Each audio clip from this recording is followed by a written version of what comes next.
का पिता है, कौन विष्णु की मां, शंकर का दादा कौन है, हमको दे बता। ये जानने के लिए कृपया सुनिए। जगत गुरु तत्वदर्शी संत रामपाल जी महाराज के अमृत वचन सर्व पवित्र धर्मों के पवित्र शास्त्रों के आधार पर। अब गीता ज्ञान दाता ने कहा है कि तत्वदर्शी संत कैसा है, वो क्या विशेषण है उसके, और फिर जब तत्वदर्शी संत मिल जावे, तत्व ज्ञान तुझे हो जावे, उस तत्व ज्ञान से पूर्ण रूप से समझकर उसके पश्चात उस परम पद, उस परमेश्वर के परम पद की खोज करनी चाहिए उस सतलोक की, के जहां जाने के बाद फिर साधक कभी जन्म मृत्यु में नहीं आता। अपनी सतिथि बताते हुए गीता ज्ञान दाता चौथे अध्याय के 5वें श्लोक और 9वें श्लोक में और दूसरे अध्याय के 12वें श्लोक में स्पष्ट करता है अपनी सती जी के, मैं नाशवान हूं, मेरा जन्म मृत्यु होता है और तू भी, लेकिन अविनाशी तो केवल एक ही परमात्मा है, वहीं हमने पहुंचना है इस सारे ज्ञान को समझकर। गीता अध्याय नंबर 2 श्लोक नंबर 12। न तो ऐसा ही है कि मैं किसी काल में नहीं था, गीता ज्ञानदाता कह रहा है, था, अथवा तू नहीं था, अथवा ये राजा लोग जो सामने सैनिक खड़े हैं, राजा खड़े हैं, नहीं थे, और न ऐसा ही है कि इससे आगे हम सब नहीं रहेंगे। क्या सिद्ध हुआ? गीता ज्ञान दाता कह रहा है कि अर्जुन, तू, मैं और ये सामने जितने राजा लोग खड़े हैं, ये पहले भी जन्म में थे और आगे भी जन्म होता रहेगा अपना, और वर्तमान में भी है। हम अपना, तेरा, मेरा और इन सभी का जन्म मृत्यु सदा बना रहेगा, हम अविनाशी नहीं हैं। चौथे अध्याय, अब इसी दूसरे अध्याय के 17वें श्लोक में कहा है, दूसरे अध्याय का 17वें श्लोक में कहा है कि नाश रहित तो उसको जान जिससे ये संपूर्ण जगत दृश्य वर्ग व्याप्त है, अर्थात जिसने सारे संसार को रचा है। इस अविनाशी का विनाश करने में कोई समर्थ नहीं है, अर्थात कोई और है जो अविनाशी है, गीता ज्ञान दाता से भिन्न है। अब गीता अध्याय नंबर 4 के अब श्लोक नंबर 5 को देखें और 9 को देखें। गीता अध्याय नंबर 4 और ये 5वां श्लोक है। इस 5वें श्लोक का यहां अर्थ है, हे परंतम अर्जुन, मेरे और तेरे बहुत से जन्म हो चुके हैं, उन सब को तू नहीं जानता, मैं जानता हूं। अब 9वें में क्या कहा है? ये 9वें में, हे अर्जुन, मेरे जन्म और कर्म दिव्य अर्थात निर्मल और अलौकिक हैं, दिव्य हैं। इस प्रकार जो मनुष्य तत्व से जान लेता है वह शरीर को त्याग कर फिर जन्म को प्राप्त नहीं होता, मुझे प्राप्त होता है। ये तो इन अनुवादकर्ताओं की नालायकी है। इसका अर्थ ये है कि काल भगवान कह रहा है कि मेरे जन्म और मृत्यु तो होते हैं लेकिन अलौकिक है, दिव्य है। वो कैसे? जैसे आपको पिछले सत्संग में भी समझाया था कि 7 ब्रह्मा की मृत्यु के बाद एक विष्णु की मृत्यु होती है, 7 विष्णु की मृत्यु के बाद एक शिव की मृत्यु होती है, जो इस ब्रह्म का, ज्योति निरंजन का, गीता ज्ञानदाता का पुत्र है। ये 3 पुत्र हैं, तीनों की ऐसी ऐसी आयु का अंतर है। तो 70,000 जब ये काल के पुत्र शिव मर जाते हैं तो एक सदाशिव अर्थात ब्रह्मलोक में रहने वाला ये काल अपना शरीर छोड़ देता और एक ब्रह्मांड का नाश हो जाता है। और ये एक युग होता है परब्रह्म का, अक्षर पुरुष का। जैसे ब्रह्मा का एक दिन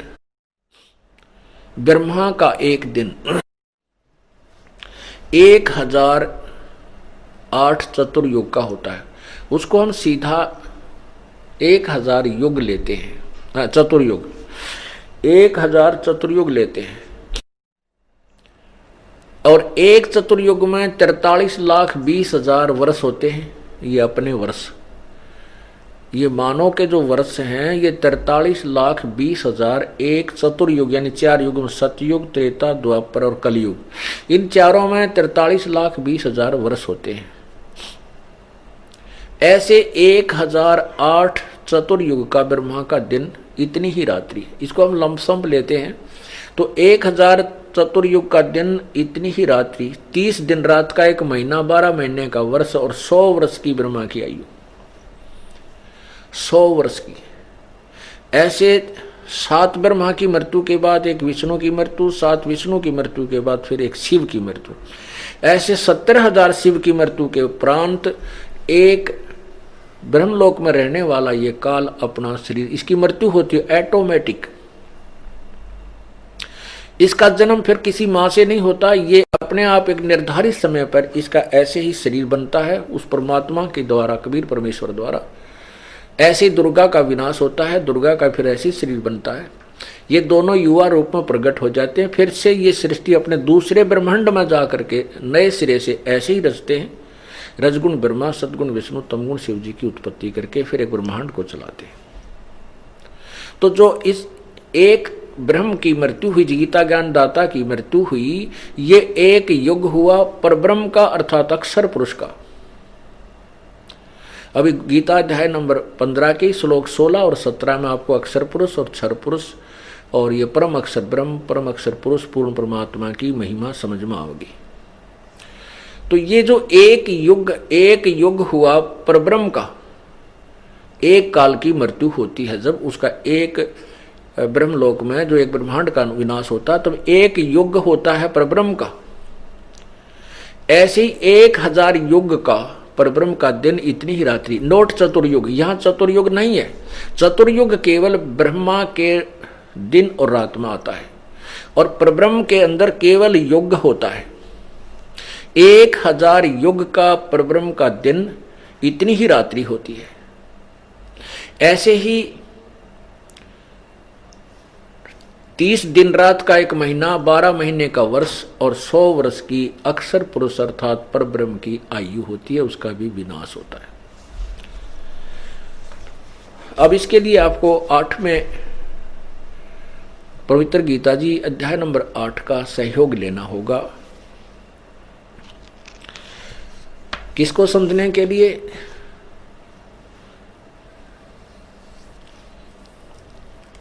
ब्रह्म अक्षर पुरुष और परम अक्षर पुरुष, परम अक्षर ब्रह्म की सतिथि को समझने के लिए गीता अध्याय नंबर 8 के 7 के मंत्र श्लोक नंबर 29 में कहा है कि हे अर्जुन, जो इस पूर्ण अखिल यानी पूर्ण ज्ञान को समझ लेता, तत्व ज्ञान को समझने के बाद फिर सभी आध्यात्मिक ज्ञान से परिचित हो जाता है और वो उस तत्ब्रह्म यानी उस परमात्मा को समझकर, तत्ब्रह्म को समझकर फिर जन्म मृत्यु से छूटने का ही प्रयत्न करता है। ये देखिएगा अध्याय नंबर 7 के ये श्लोक नंबर 29। जरा मरण मोक्षाय माम आश्रित्य यतन्ति ये ते ब्रह्म तत् विदु कृत्स्नम अध्यात्म कर्म च अखिलम। इसका क्या अर्थ है कि ये अनुवाद किया इन्होंने, जो मेरे शरण होकर, भावार्थ ये कि गीता ज्ञान दाता कह रहा है कि मैं जो ज्ञान दे रहा हूं इसके आश्रित होकर के, यानी तत्वदर्शी संत से मिलने के बाद जरा मरण मोक्षाय छूट, जरा और मरण से छूटने के लिए यत्न करते हैं वे पुरुष, वो साधक, तत्व ब्रह्म, तत्व माने उस, ब्रह्म माने परमात्मा को, इस तत्व माने उस ब्रह्म को और संपूर्ण अध्यात्म को तथा संपूर्ण कर्मों को जानते हैं। इसमें स्पष्ट कर दिया कि जो तत्व ब्रह्म को मेरे इस ज्ञान को आश्रित कर लें, जैसे मैं बता रहा हूं चौथे अध्याय के 34वें श्लोक में कि उस तत्व ज्ञान को तत्वदर्शी संतों के पास जाकर सुन, जो मेरे इस ज्ञान का आसरा लेकर तत्वदर्शी संतों के पास पहुंच जाते हैं और फिर पूरे संपूर्ण अध्यात्म ज्ञान से परिचित हो जाते हैं, तो उस तत्व ब्रह्म को जान कर तत्ब्रह्म कौन है, ये 8वें अध्याय के प्रथम और तीसरे मंत्र में स्पष्ट होगा। उन सबको जानकर फिर वो जन्म मृत्यु से ही छूटने का प्रयत्न करते, यहां की किसी वस्तु की इच्छा नहीं करते। ये देखना 8वां अध्याय अथ 8वां अध्याय। प्रथम अध्याय में कृष्ण अर्जुन ने पूछा कि हे पुरुषोत्तम किम तत्ब्रह्म, पुरुषोत्तम तत्ब्रह्म किम, हे पुरुषोत्तम वह ब्रह्म क्या है, तत्ब्रह्म क्या है, अध्यात्म क्या है, कर्म क्या है। तो इसका तीसरे में उत्तर दिया है गीता ज्ञान दाता ने। इस तीसरे में उत्तर दिया है परम अक्षर ब्रह्म है, परम अक्षर ब्रह्म है। अब हम इसी का आपको दिखाते हैं 8वें अध्याय के 16वें श्लोक में। 8वां अध्याय 16वें श्लोक में लिखा है कि आप ब्रह्म भुवनाथ लोका पुनर्वर्ती न अर्जुन माम उपेतु कौनते पुनर्जन्म न विद्यते। इसका अर्थ ये है कि ब्रह्मलोक तक सभी लोग विनाश में आते हैं, पुनर्वृत्ति होती है, जन्म मृत्यु होता है, और मेरे माम उपेत मुझे प्राप्त होकर भी कुंते पुनर्जन्म है। न विद्यते का अर्थ यहां पर इन्होंने किया है कि जो नहीं जानते, इसका अर्थ होना चाहिए न विदित, जो इस बात से परिचित नहीं है वो मुझे प्राप्त होकर भी जन्म मृत्यु में ही रहते हैं। इन्होंने क्या किया है, अर्जुन ब्रह्मलोक पर्यंत सब लोग पुनर्वर्ती में हैं। हमने सिर्फ इतना ही देखना है कि ब्रह्मलोक तक भी नाश होता है। ब्रह्मलोक तक नाश होता है तो पूरा ब्रह्मांड विनाश में आता है। अब यहां 17वें अध्याय में देखो ना, अध्याय नंबर 8 के मंत्र नंबर 17 में स्पष्ट किया है कि सहस्र युग पर्यंत अह यत ब्रह्मणे विदु ब्रह्मणे, और रात्रि में युग सहस्त्रांतम ताम ते और रात्रि विद्यजना, इसमें कहीं चतुर्युग नहीं है। सहस्र युग माने 1000 युग, इसमें चतुर्युग नहीं है, केवल सहस्र 1000 युग है। इन्होंने ब्राह्मण का अर्थ ब्रह्मा कर दिया, नहीं, ब्रह्मण होता है बड़ा भगवान। जैसे ब्रह्म से नेक्स्ट जो भगवान है, ब्रह्म से जो बड़ा है, इसके दो, क्योंकि कुछ ऐसे शब्द होते हैं जो उसके सेंटेंस से ही समझ में आते हैं। तो यहाँ जो सेंटेंस बनता है कि जो ब्रह्म से नेक्स्ट जो परमात्मा बड़ा भगवान है वो ब्रह्म है, उसका एक दिन, क्योंकि पूर्ण ब्रह्म का तो दिन रात का मतलब है नहीं, उसके वहां तो कोई दिन रात है नहीं, उसकी तो आयु से संबंध ही नहीं है। आयु जहां तक चल रही है, जिसका समय निर्धारित है, वो ब्रह्म और परब्रह्म तक ही, और नीचे के देवताओं का ही है, और हम मनुष्यों का। तो इससे ये निष्कर्ष निकल, ये ऐसे सुलझते हैं ये अर्थ। तो ये परब्रह्म का एक दिन 1000 युग का है, नोट चतुर्युग। इन बातों से हम निष्कर्ष निकालेंगे, क्योंकि गीता एक बहुत ही पवित्र सदग्रंथ है और इसमें बहुत ही गूढ़ ज्ञान है, और इस गूढ़ ज्ञान को समझने के लिए तत्वदर्शी संत की ही आवश्यकता पड़ती है, और बाकी इसका अनुवाद नहीं कर सकते। ठीक है, शब्दों का अनर्थ करके चाहे वो किसी तरह गढ़ दिया इन्होंने, और अभी तक जनसाधारण को मूर्ख भी खूब बना लिया, क्योंकि जनसाधारण को स्वयं ज्ञान नहीं था। अब टीचर गलत पढ़ाता है तो विद्यार्थी क्या समझे, 1, 2, 20, 100, 1000, लाख टीचर ही गलत पढ़ा रहे हैं किसी अध्याय को, तो विद्यार्थी सेट हो जाती है, चाहे वो भले ही गलत है। अब जो सही टीचर आता है फिर उसको ठीक कराता है, फिर उनके सामने प्रत्यक्ष करता है, तो वो उसको ठीक समझ लेते हैं। तो इसमें इस परब्रह्म का एक दिन 1000 युग का है, और इतनी ही रात्रि होती है।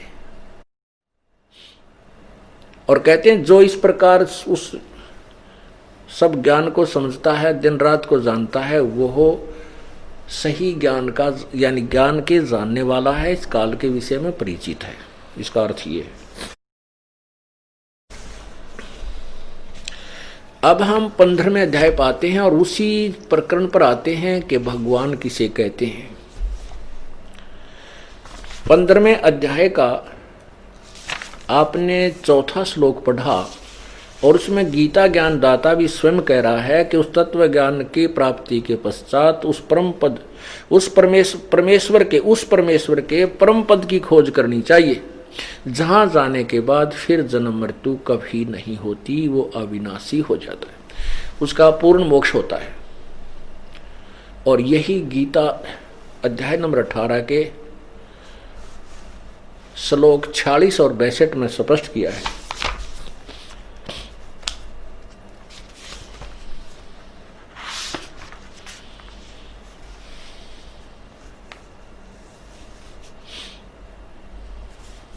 ये देखना, गीता अध्याय नंबर 18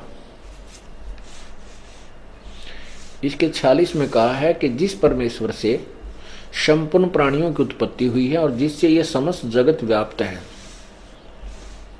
उस परमेश्वर की अपने स्वाभाविक कर्मों द्वारा पूजा करके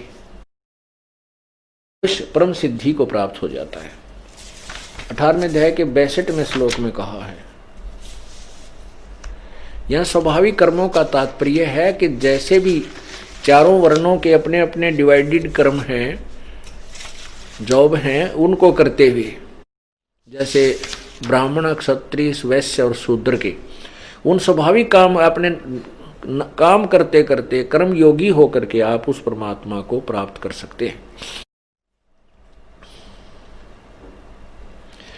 ये देखना, गीता अध्याय नंबर 18 का ये 62 में कहा है कि हे भारत, सब प्रकार से उस परमेश्वर की शरण में जा, उस परमात्मा की कृपा से ही तू परम शांति को तथा सनातन परम धाम को प्राप्त होगा। शाश्वतम स्थानम, सदा रहने वाले स्थान यानी सत्यलोक को प्राप्त होगा। अब फिर आइए 15वें अध्याय का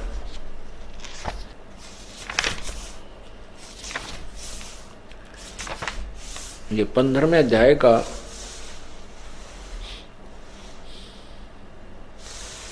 और ये 16वां श्लोक है। दिवौ इमौ पुरुष लोके क्षर च अक्षर एवं च क्षर सर्वाणी भूतानि कटुस्थ अक्षर उच्यते।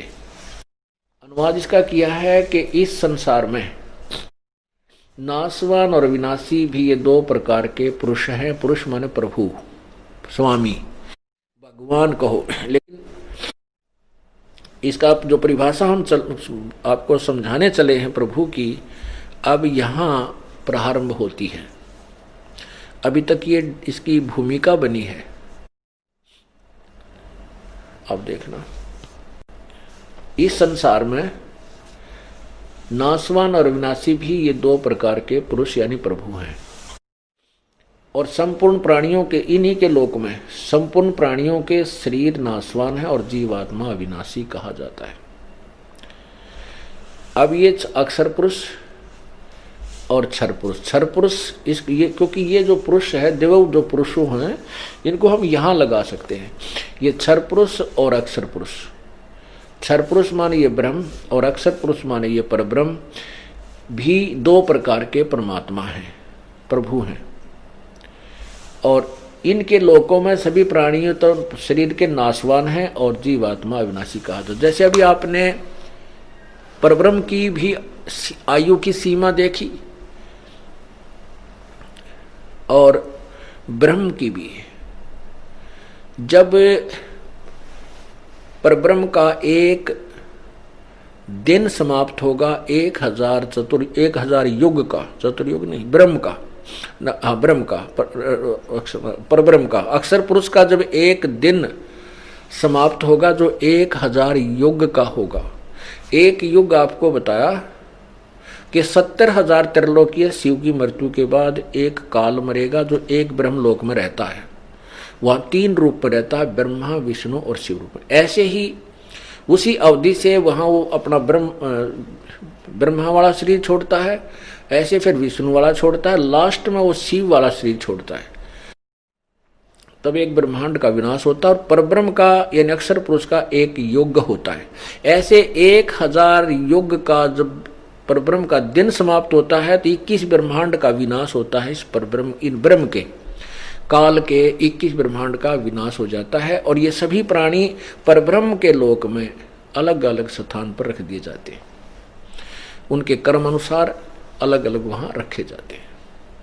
और जब उसका फिर रात्रि समाप्त हो जाती है, पुनः दिन प्रारंभ होता है, फिर दुर्गा और काल ऐसे ही उत्पन्न होते हैं। फिर उनके कर्म अनुसार वो सभी जीव नीचे भेज दिए जाते हैं और वो कर्म अनुसार उनकी फिर उत्पत्ति वहीं काल और दुर्गा और उससे होती रहती है। ऐसे ये फिर शुरू हो जाता है। तो ये हुआ कि परब्रह्म की भी मृत्यु है, क्योंकि 100 वर्ष परब्रह्म की 100 वर्ष की आयु है अक्षर पुरुष की, लेकिन वो वर्ष बहुत लंबे चौड़े, इसलिए इसको भी अक्षर पुरुष कह दिया। लेकिन वास्तव में अक्षर पुरुष नहीं, अवास्तव में अविनाशी नहीं है ये, क्योंकि इसका भी नाश होता है। जैसे एक ये चाय पीने का प्याला होता है सफेद सा बना हुआ मिट्टी का, ये तो क्षर पुरुष और उसके प्राणियों की सती थी मानो। और स्टील से बना हुआ जो पात्र हो, प्याला हो, कप है, वो समझो परब्रह्म यानी अक्षर पुरुष की सती थी, उसका शरीर उसके प्राणियों की सती थी। लेकिन स्टील को भी जंग लगेगा, अंत में इसका विनाश होगा। लेकिन उस मिट्टी, उस चीनी सफेद प्याले की तुलना में वो अविनाशी यानी काफी स्थायी नजर आता है भी, लेकिन वास्तव में अविनाशी नहीं। वास्तव में विनाशी जो है सोना है, गोल्ड है, धातु, इसका विनाश नहीं होता, इसको कोई जंग नहीं लगता। तो इसी प्रकार पूर्ण परमात्मा जो है वो वास्तव में अविनाशी है, और ब्रह्म यानी क्षर पुरुष, परब्रह्म यानी अक्षर पुरुष, ये नाशवान है। ये अक्षर पुरुष कहलाता है, अक्षर का अर्थ होता है अविनाशी, लेकिन ये वास्तव विनाशी नहीं। यही गीता जी सिद्ध कर रही है। अब फिर देखो गीता अध्याय नंबर 15 के श्लोक 16 और 17 को, ये देखिएगा। ये 16वां श्लोक आप पढ़ रहे हो। दिवौ इमौ पुरुषौ लोके क्षर च अक्षर एवं च क्षर सर्वाणि भूतानि कटुष्ट अक्षर उच्यते। इस संसार में नाशवान और अविनाशी, ये क्षर पुरुष और अक्षर पुरुष, ये भी 2 प्रकार के भगवान हैं। संपूर्ण प्राणियों के शरीर नाशवान है, जीवात्मा अविनाशी का। अब 17वां में स्पष्ट किया है कि उत्तम पुरुष है तू अन्य। उत्तम पुरुष यानी पुरुषोत्तम तो इन ऊपर वाले दोनों से भी कोई और ही है, और उसको परमात्मा कहा जाता है। वह वास्तव में परमात्मा कहा जाता है, परमात्मा इति उदाहरत है। और यह लोग त्रयम् अविश्य विभर्ति अव्यय ईश्वर, अव्यय माने अविनाशी, अव्यय माने अविनाशी, वो अविनाशी प्रभु है, अविनाशी परमात्मा है, परमेश्वर है।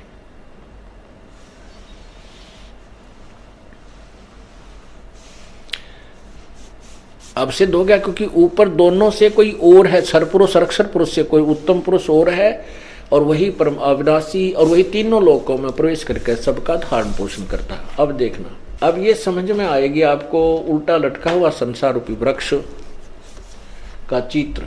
अब यहाँ ये जड़ है। अब देखना, उत्तम पुरुष है तो ये है परम अक्षर ब्रह्म, जो है वो परम अक्षर ब्रह्म है, और ये ऊपर को जड़ वाला ये पूर्ण परमात्मा है। इस जड़ से सबको यानी तना में खुराक गई, तना से डार में, डार से ब्रह्मा विष्णु महेश रूपी शाखाओं में, फिर हमें प्राप्त हुई पत्तों को। तो ये क्या लिखा है कि जो लोग तीनों लोकों में प्रवेश करके, यह लोक त्रयम् अविश्य विभर्ति, अविश्य, अविश्य माने जो प्रवेश करके, तीनों लोकों में प्रवेश करके सबका धारण पोषण भी वही पूर्ण परमात्मा ही करता है, और वही अविनाशी परमेश्वर परमात्मा इस प्रकार कहा गया है। अपुण्यात्माओं, कुछ अनजान व्यक्ति जो हमारे ज्ञान से पूर्ण परिचित नहीं है, हमारे भक्तों के मुखारविंद से ये सुन लेते हैं कि ब्रह्मा विष्णु महेश पूजा के योग्य नहीं है, उससे अक्षुब्ध हो जाते हैं कि उनके गुरुदेव तो ब्रह्मा विष्णु महेश को पूजने से मना करते हैं, उनको हे बताते हैं, उनको भगवान नहीं बताते हैं। उनके लिए उनसे प्रार्थना है कि देखिए, अभी गीता जी ने स्पष्ट कर दिया कि ब्रह्मा विष्णु महेश तो वो कोई अभिन्न अंग हैं हमारे, उनको ना तो छोड़ा जा सकता है और ना ही उनको दूर किया जा सकता है, क्योंकि वो यहाँ के प्रभु हैं, स्वामी हैं, अक्षेत्रीय कुछ यहाँ के वो एक एक विभाग के अधिकारी हैं।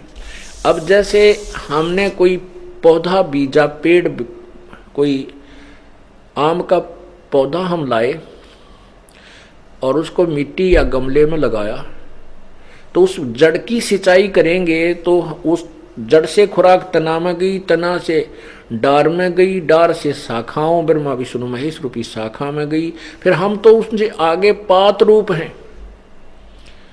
अक्षर पुरुष एक पेड़ है, निरंजन वाकी डार, तीनों देवा शाखा है और पात रूप संसार। अब हमें जो लाभ मिलेगा वो ब्रह्मा विष्णु महेश रूपी टहनी के ही वो फल लगेंगे, और उन फलों से हमें वस्तु, वो फल हमें तब प्राप्त होंगे कब, जब हम मूल की सिंचाई करेंगे, जब हम पूर्ण परमात्मा की विधिवत पूजा करेंगे, हमारे शुभ संस्कार बनेंगे, हमारे शुभ संस्कार बन करके हमारे गुड अकाउंट में जाएंगे, और गुड अकाउंट का फल यहाँ पर ब्रह्मा विष्णु महेश ही देंगे और नहीं दे सकता। तो इनको हम छोड़ कैसे सकते हैं, हम इनको बुरा कैसे बता सकते हैं? जैसे गीता जी अध्याय नंबर 2 के श्लोक नंबर 46 में कहा कि अर्जुन जब बहुत बड़े जलाशय की प्राप्ति के उपरांत, बहुत बड़े जलाशय की प्राप्ति के उपरांत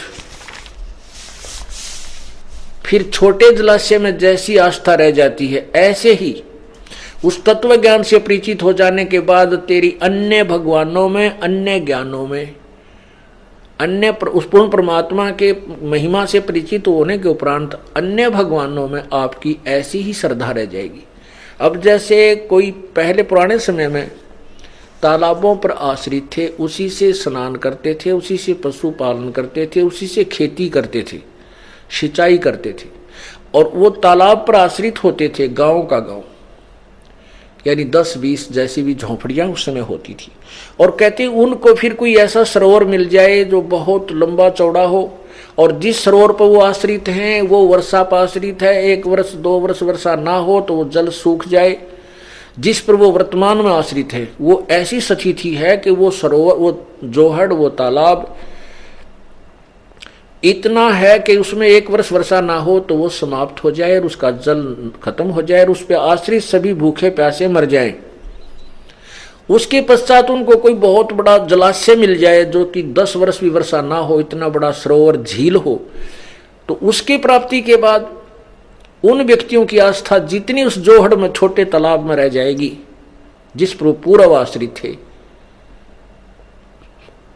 तो ऐसी ही पूर्ण ज्ञान प्राप्ति के उपरांत इन भगवानों में आस्था रह जाएगी। जैसे वो छोटा तालाब बुरा नहीं, लेकिन उनकी कैपेसिटी कम है, उसकी अक्षमता से परिचित हो गए कि ये तो 1 वर्ष काम चलाऊ है, और वो जो तालाब दूसरा मिल गया है जो बहुत बड़ा सरोवर है, 10 वर्ष भी वर्षा ना हो तो भी उसका पानी, जल समाप्त नहीं हो सकता। तो उसकी प्राप्ति के बाद वो अपने आप आस्था उस छोटे जोड़ तट के उसके ऊपर पहुंच जाएंगे। लेकिन वो बुरा नहीं, क्योंकि जल उसमें भी है, पहले वाले में भी है, लेकिन वो काम चलाऊ है, फिर उसकी तरफ विशेष आस्था बिल्कुल नहीं रहेगी। ऐसे ही गीता जी अध्याय नंबर 2 का, गीता अध्याय नंबर 2 श्लोक 46, सब ओर से परिपूर्ण जलाशय के प्राप्त हो जाने पर छोटे जलाशय में मनुष्य का जितना प्रयोजन रह जाता है, ब्रह्म को तत्व से जानने वाले ब्राह्मण का समस्त वेदों में उतना ही रह जाता है।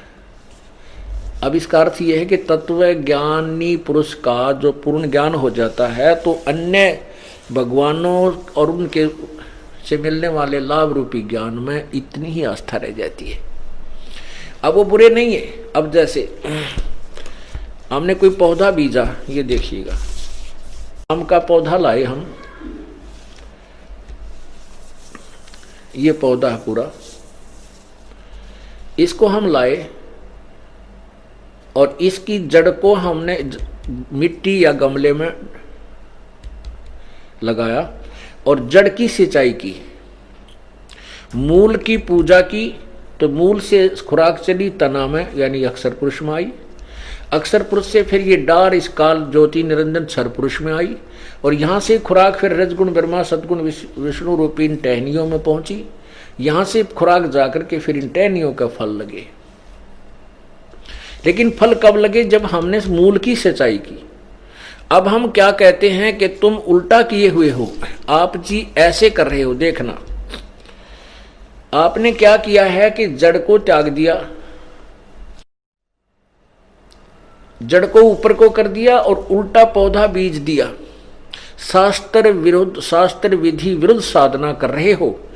तो आपने टहनियों को तो बीज दिया गमले में और इनकी पूजा सिंचाई कर रहे हो, इससे ये पूरा आपका भक्ति रूपी पौधा नष्ट हो गया, आपको कोई लाभ नहीं हो रहा। शास्त्र विरुद्ध साधना, और इसको हम ऐसे पूजें तो हमें पूर्ण लाभ हो। ये शास्त्र अनुकूल साधना। परमात्मा कबीर जी ने हमें बताया है, अपनी महिमा आप ही बताई है कि एक के साधे सब सध है। इसकी पूजा से ये पूरा ये पौधा ही हरा भरा हो जाएगा।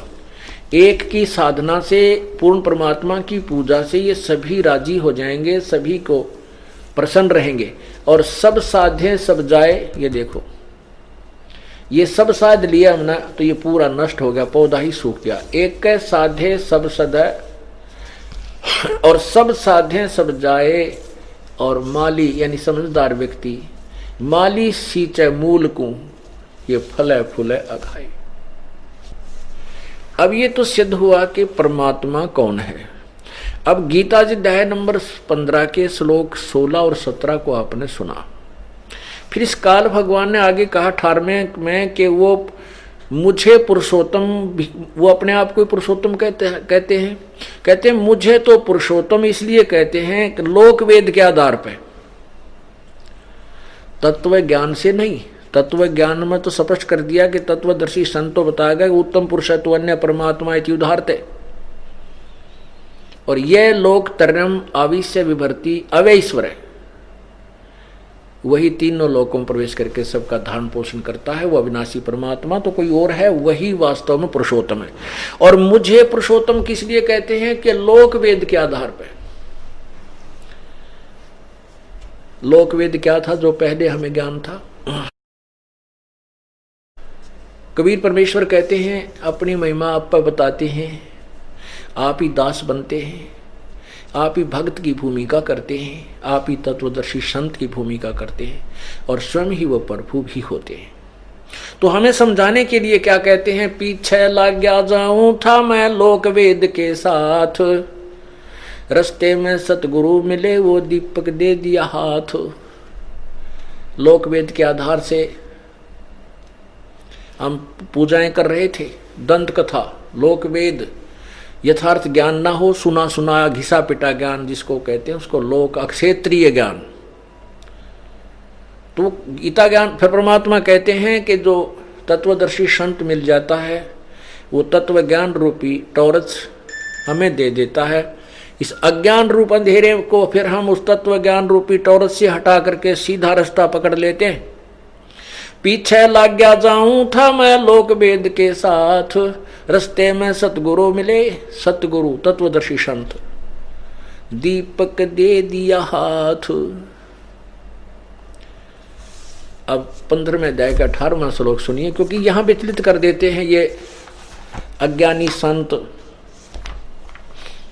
कि देखो ना 18वें में कहा है कि मैं पुरुषोत्तम, लोक वेद से मैं पुरुषोत्तम हूं। नहीं, अर्थ ना समझकर अनर्थ कर डाला।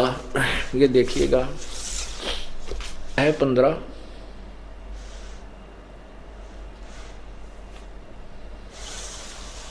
और ये 18 श्लोक इसका। क्योंकि ये देखो, यस्मात् क्षरम अतीत अहम अक्षरात् अपि च उत्तम, अतः अस्मि लोके वेदे च प्रथित। पुरुषोत्तम, क्योंकि मैं नाशवान जड़ वर्ग क्षेत्र से तो सर्वथा अतीत हूँ और अविनाशी जीवात्मा से भी उत्तम हूँ। इसलिए लोके च वेदे, अतः इसलिए लोक वेद से, लोके वेदे माने लोक वेद के आधार पर पुरुषोत्तम नाम से प्रसिद्ध हूँ। अब ये इसका अर्थ ये है कि जैसे 21 ब्रह्मांड में जितने भी क्षर ये शरीर हैं और जितने जीवात्मा और शरीरधारी प्राणी हैं, इनसे ये श्रेष्ठ है क्योंकि इनका स्वामी है। इसलिए कहता है कि मैं लोक वेद के आधार से, अक्षेत्रीय वेद माने ज्ञान, अक्षेत्रीय ज्ञान जो सुना सुनाया ज्ञान है, इसके आधार से मैं पुरुषोत्तम इसलिए प्रसिद्ध हूं क्योंकि मैं मेरे अंतर्गत जितने प्राणी हैं उन आत्मा और उनके शरीर में धारी हैं, उनसे मैं उत्तम हूं, उनसे श्रेष्ठ हूं। लेकिन उत्तम पुरुष है तो अन्य है, वास्तव में उत्तम पूर्ण परमात्मा और वास्तव में अविनाशी तो उस और ही है। वो गीता जी अध्याय नंबर 8 के मंत्र 3 में कहा है कि वो परम अक्षर ब्रह्म है, जो गीता ज्ञानदाता से दूसरा है।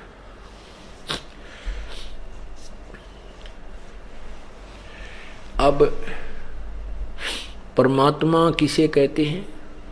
परमात्मा, वास्तव में परमात्मा कहलाने का कौन अधिकारी है? जैसे कसाई बकरे पालता है और उन बकरों के लिए, बकरी और बकरों के लिए वो क्या करता है कि अलग से एक व्यवस्था बनाता है, उनके ऊपर भी शेड झोंपड़ी डाल देता है, चारों तरफ एक ऊंची बाड़ बनाता है, उसकी बाउंड्री बनाता है ताकि वो बकरे बाहर ना भाग जाएं और बाहर से कोई हिंसक प्राणी भी उनको हानि ना पहुंचा जाए, अपने आहार को वो सुरक्षित रखने के लिए। और उनके लिए चरागाह भी उसी में होता है, उसी में जल होता है, तालाब बना रखा होता है। और वो जो कसाई होता है उन प्राणियों को, बकरों को खाने और पीने की पूरी सुविधा देता है, गर्मी सर्दी से बचाता है, उनको चारा डालता है, जल पिलाता है।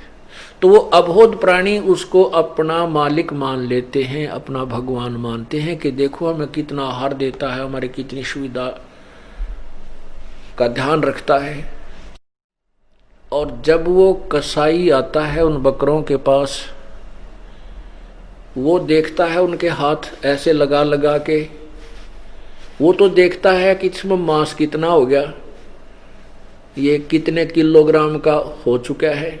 और वो भोले प्राणी उसको अपना मालिक भगवान समझकर कि हमें कितने सुंदर आहार दे रहा है, ये हमारा भगवान है जो भोग्य पदार्थ प्रदान कराता है, उसको प्यार करते हैं और जिह्वा से चाटते हैं, ऐसे प्यार करते हैं, ऐसे लंबे पैर ऊपर फैलाकर प्यार देते हैं। वो तो उनको अपना प्यार देते हैं मालिक खुदा और भगवान समझकर, स्वामी समझकर, वो कितना जो है ना हमें सुविधा देता है, कितना अच्छा व्यक्ति है। और वो देखता है यो कै किलो का हो गया। इसी प्रकार जब उसको जरूरत होती है कि मान ले 20 बकरों की आवश्यकता पड़गी, तो उसमें डंडा लेकर के वो इन्होंने देखता है यो किसका बेटा और किसकी बेटी है, किसकी माँ और किसका बाप है, ऐसे हाँक लेता है, छांट लेता है 5, 10, 20 जितने चाहिए उनमें से, सैकड़ों हजारों में से, और उनको ले जा करके कड़च करवा देता है। ऐसे ही ये काल भगवान जो 21 ब्रह्मांड का मालिक है, जो ब्रह्मा विष्णु महेश का पूज्य पिताजी है, इसको श्राप लगा है 1 लाख मनुष्य शरीरधारी प्राणियों के सूक्ष्म शरीर से गंध निकाल कर खाने का। इसलिए इसने अपने तीनों पुत्रों को व्यवस्थक, यहाँ का प्रबंधक बना रखा है। ब्रह्मा रजगुण, ब्रह्मा को रजगुण युक्त कर दिया, जो प्राणियों से आपस में श्रेष्ठ जीव उत्पन्न करवाता है, बच्चे पैदा करवाता है, बाई फोर्स, जीव के बस का नहीं। और उसके बाद ब्रह्मा, ये विष्णु जी में सतोगुण है, सतोगुण से ये जीव एक दूसरे में मोहित रहते हैं, पिता पुत्र, बेटा बेटी में प्रेम, पति पत्नी में, बच्चों में, संपत्ति में, भाई बहन का, ये जीव के बस का नहीं कि इससे दूर हो सके। और तीसरा भगवान की आपने लीला का पता ही है, तमोगुण भगवान शिव जी, ये मार डालता है, संहार करता है और 1 लाख प्राणी प्रतिदिन ये काल खाता है। और इसने यहां पर कितनी सुंदर पृथ्वी, कितना निर्मल झरनों का जल, पवित्र गंगा जैसी दरिया, नीचे से भी मीठा स्रोत पानी का निकालता है, जैसे ट्यूबवेल वगैरह लगाए जाते हैं, ऊपर कितने सुंदर काजू किस्मत सेब संतरे फल आहार हमारे के लिए दिए रखा है। इस व्यवस्था को देखें तो ये हमें भगवान ने ऐसा दिखा जैसे भगवान ने पड़ा है, तो कितनी सुविधा दे रखी है। लेकिन जब ये हमें मारता है, कोढ़ी करता है, गधे कुत्ते सुअर बनाता है, तो फिर ये भगवान जैसा नहीं लगता। अब पता लगा, क्योंकि हमारी आंखें बन गई, हमारी तत्व ज्ञान से तत्व ज्ञान अंदर की ज्ञान रूपी आंखें बन गई। अब हमें यह भगवान नजर नहीं आता। जैसे कसाई बकरे पालता है तो वो पहले दिशा लागा भगवान के साथ सारी सुविधा दे रहा है, लेकिन जब मारता है, खाता है, तो उसकी वास्तविकता का पता लगता है, तो वास्तव कसाई है। ऐसे ही विष्णु पुराण में इस काल के विषय में, महाविष्णु के विषय में लिखा है कि इस विष्णु का प्रथम रूप तो पुरुष जैसा है, भगवान जैसा है, लेकिन वास्तव में इसका परम रूप काल है, कसाई रूप है। अब देखिएगा विष्णु पुराण, दास नहीं कह रहा, ये अपने प्राण बता रहे हैं।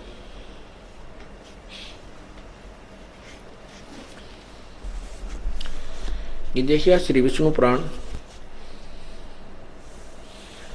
गीता प्रेस गोरखपुर से प्रकाशित है।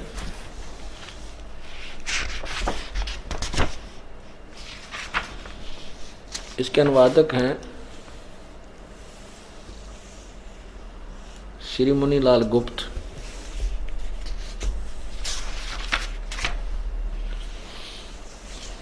और प्रकाशक हैं एवं मुद्रक गीता प्रेस गोरखपुर से। इसके देखिएगा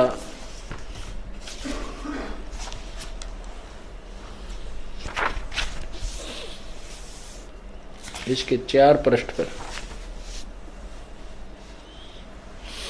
अध्याय 2 प्रथम अंश पृष्ठ नंबर 4 श्री विष्णु पुराण, यहां देखिएगा।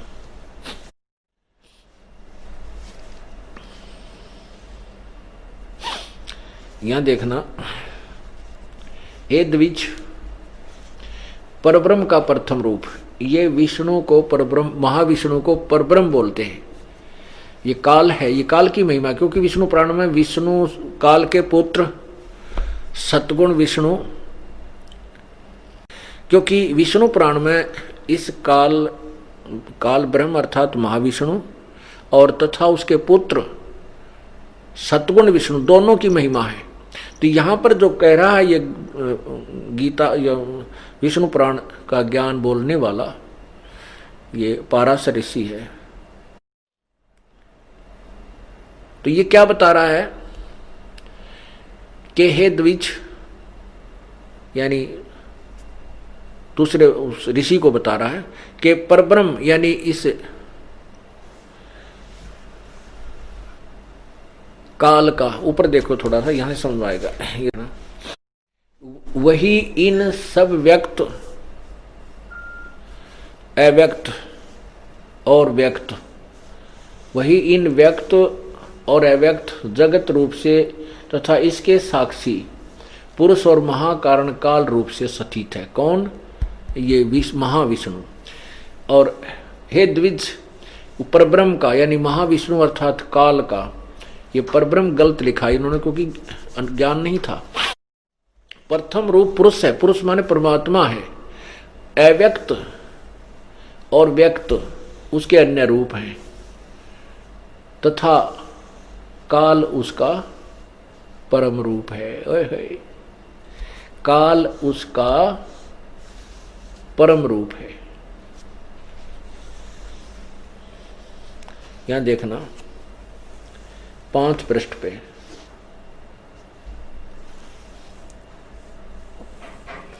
हे विप्र, विष्णु के परम स्वरूप से प्रधान और पुरुष ये 2 रूप हुए।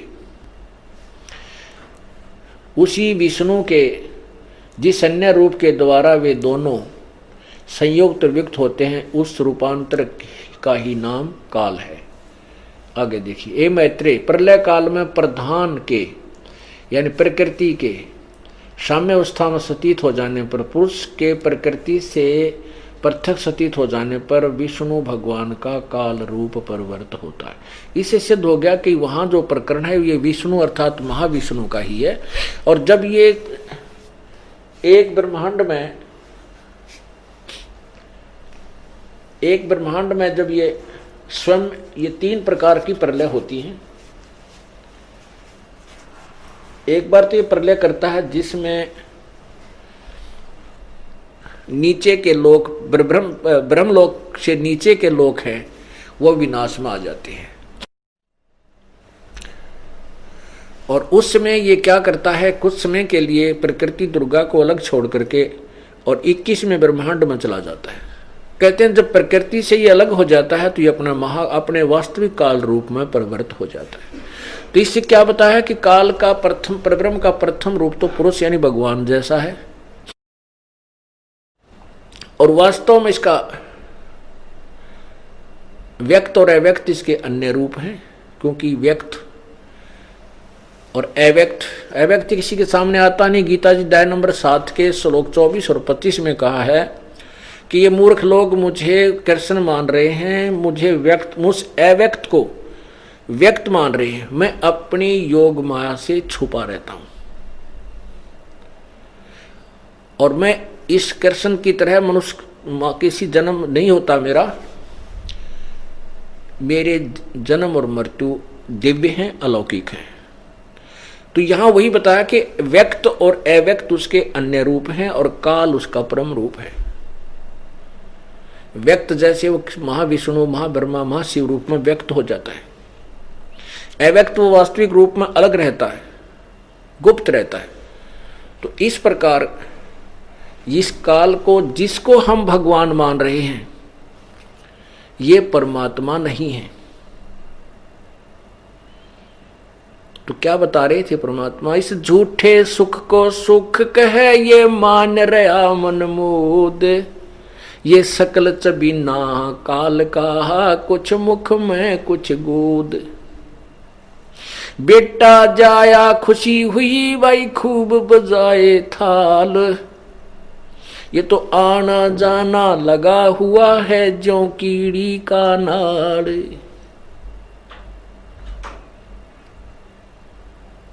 परमात्मा हमें यही बताया करते थे कि जिनको तुम भगवान मानकर पूजा कर रहे हो ये परमात्मा नहीं है, और जिसकी पूजा करनी चाहिए उसका तुम्हें पता भी नहीं है। परमात्मा कहते मैं रोवत हूं सृष्टि को, ये सृष्टि रोवे मोहे। कह कबीर हमारे वियोग को ये जान न सकता कोई। क्योंकि हम परमात्मा से बिछड़े हुए हैं, अपनी नासमझी, अपनी नालायकी, मूर्खता के कारण। और इस काल के जाल में फंसकर हम कितने कष्ट उठा रहे हैं। हमारे ऊपर दुखों का पहाड़ टूटा हुआ है। और वो जिन भगवानों से हम सुख चाहते हैं ये सुख स्वयं सुखी नहीं, ये हमें सुखी और सथाई कैसे कर सकते हैं। और परमात्मा कहते हैं मैं इनको रोता हूं कि तुम मेरे बच्चे हो, मेरी भक्ति करो, मेरे पास आ जाओ, मैं तुम्हें यहां भी सुखी करूंगा और सतलोक ले चलूंगा, जहां जाने के बाद कभी मृत्यु जन्म नहीं होता। वह ऐसी ही सृष्टि होगी, ऐसे ही आपका परिवार होगा, लेकिन वो परिवार कभी नष्ट नहीं होगा और कभी लड़ाई झगड़ा आपस में कोई किसी प्रकार का विद्वेष राग नहीं है। तो वहां चलो। शंखों लहर मेहर की उपजे कहर नहीं जा कोई, दास गरीब अचल अविनाशी सुख का सागर सोई। परमात्मा हमें ये संदेशा देने के लिए आए थे कि तुम इस गंदे लोक को त्याग करके यहाँ की सब वस्तुओं से अपनी आसक्ता हटाओ और सतलोक चलने की तैयारी करो। बोलो सतगुरुदेव। कर जोरूं विनती करूं, धरूं चरण पर शीश, गुरु राम देवानंद जी महाराज ने दियो नाम बख्शीश। कोटि कोटि सिजदा करूं, कोटि कोटि प्रणाम। चरण कमल में राखियो, मैं बांदी जाम गुलाम।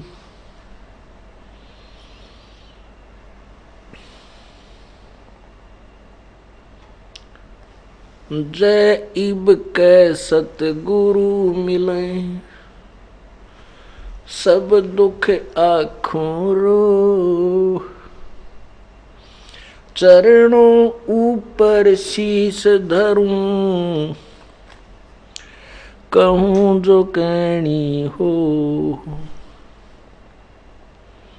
गुरु जी तुम ना भूलियो, चाहे लाख लोग मिल जाएं। हमसे तुमको बहुत है,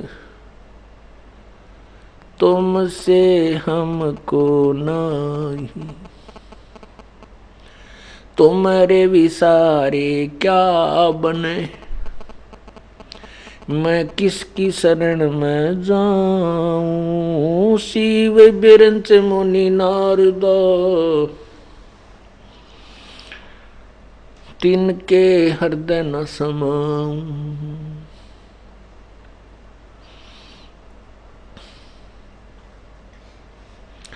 अवगुण किए तो बहुत किए, करत न मानी हार। बावे बंदा बख्श दियो, बावे गर्दन उतार। अब गुण मेरे बाप जी, बख्शो गरीब नवाज। जो मैं पूत कपूत हूँ, बोहर पिता को लाज। मैं अपराधी जन्म का, नक्सक बरे विकार। तुम दाता दुख भंजना, मेरी करो संबोरे। हे कुत्ता तेरे दरबार का, मोतिया मेरा नाम। गले प्रेम की जेवड़ी, जहाँ खेचो वहाँ जाऊं मैं। तो करो तो बावड़ू, दूर दूर करो तो जाऊं। ज्यों राखो त्यों ही रहूं, जो देवो सो खाऊं।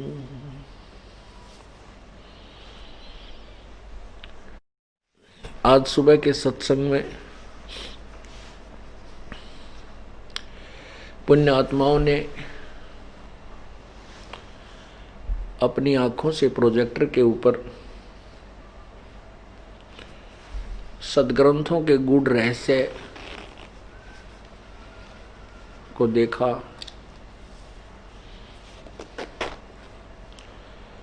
तथा परमात्मा की परिभाषा का कुछ अंश सुना।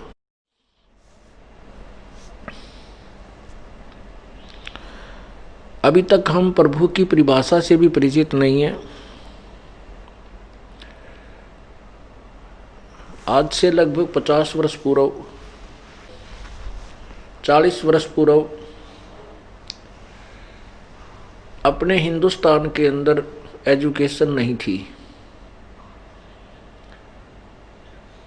मुश्किल से 10% से भी कम हमारे हिंदुस्तान के नागरिक शिक्षित थे।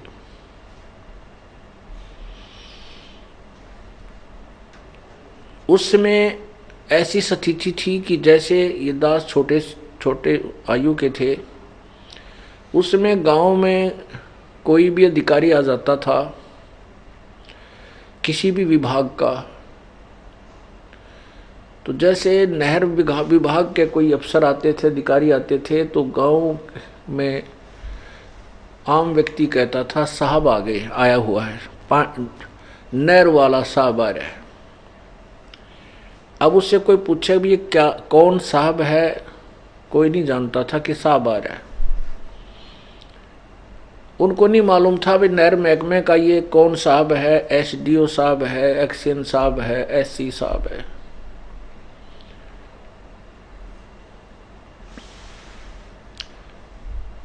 इसका कारण क्या था? अनएजुकेशन,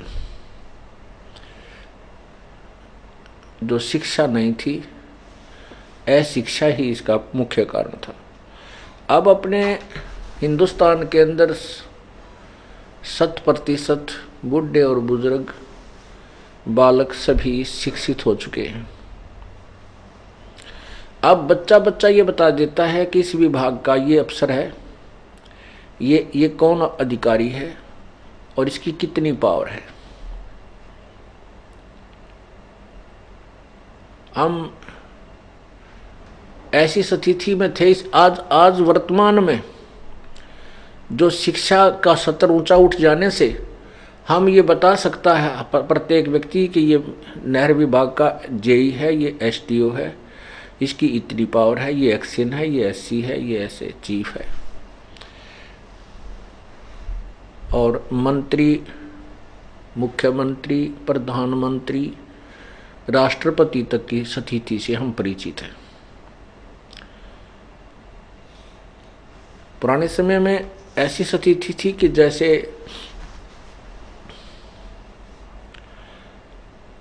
एक समय किसी न्यूज़पेपर में एक चुटकुला आया था। उसमें पहले खबर छपी थी कि ऐसे ऐसे किसी मुख्यमंत्री ने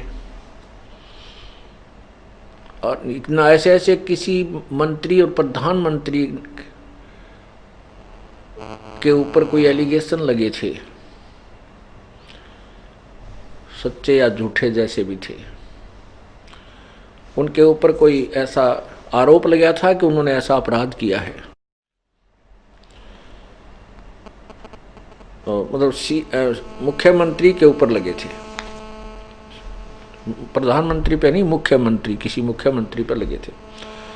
तो अगले दिन कार्टून टाइप एक बना रखा था चुटकुला, उसमें पूछा था प्रश्न कि एक व्यक्ति दूसरे से पूछ रहा कि यही अपराध यदि प्रधानमंत्री या राष्ट्रपति कर दे, क्या उनको भी सजा मिल जाएगी? उसमें उत्तर दिया गया था कि वह के डीसी लाग रहे हैं, वह क्यों ना सजा लगेगी होगी उनकी। वह कौन से डीसी हैं? प्रधानमंत्री और राष्ट्रपति के विषय में कहा था कि वह के डीसी हैं, उनको भी सजा हो जाएगी। कहने का भाव ये है कि पहले समय में ये कहा करते कि नारा डीसी लाग रहा है, तो के डीसी लाग रहा है, यानी डीसी की पावर को हम प्रधानमंत्री से भी सुप्रीम मानते थे, राष्ट्रपति से भी उच्च मानते थे। जो जनसाधारण अनएजुकेटेड